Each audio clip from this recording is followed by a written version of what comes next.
जय जोहर संगवारी हो यूट्यूब चैनल छत्तीसगढ़ उत्सव ला लाइक करो सब्सक्राइब करो शेयर करो और बेल आइकन के बटन ला दबाए बर झन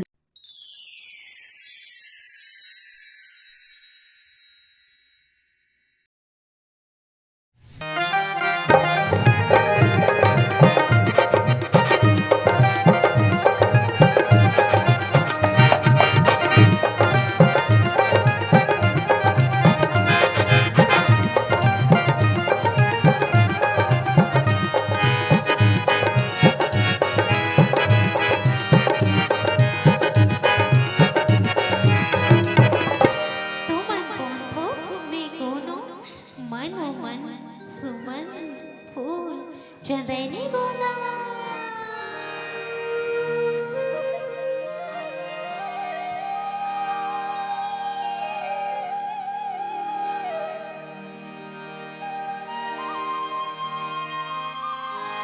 भैया भैया चंदनी गोला फूल गे भैया भैया चंदनी गोला फूल गे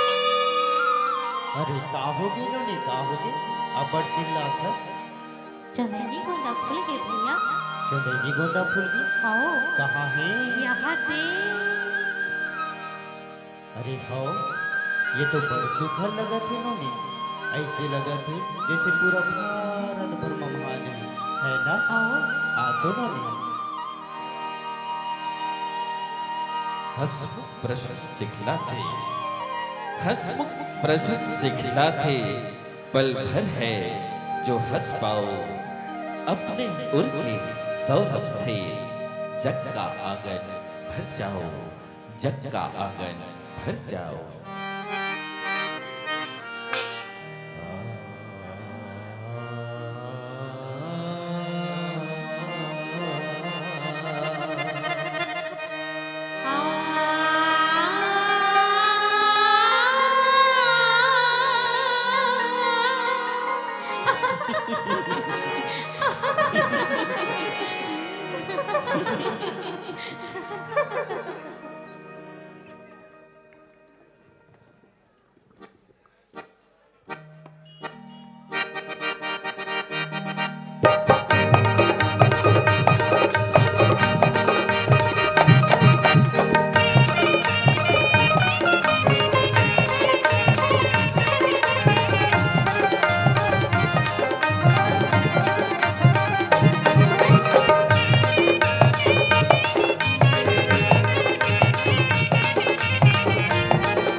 धरती के अंगनामा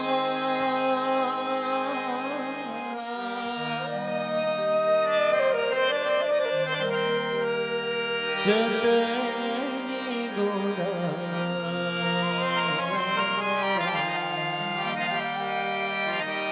फूल गे फूल गे माटी के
समय उजड़ के चंदा जोरी के पुया उजड़ के अंधियारे के समय उजड़ के चंदा चोरी के भैया उजड़ के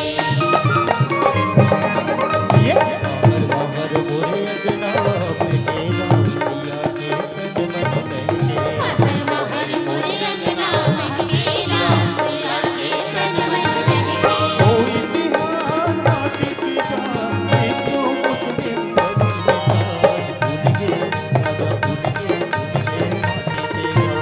कोई बिहार आशिक के जान हिंदू मुस्लिम बदन के तार भूल गए राजा भूल गए माटी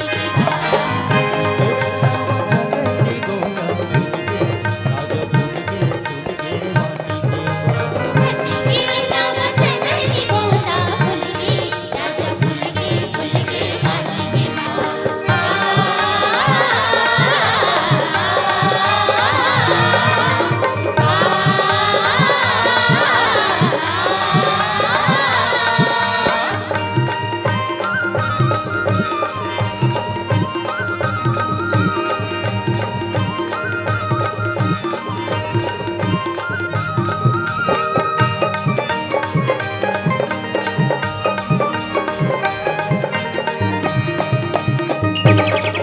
ये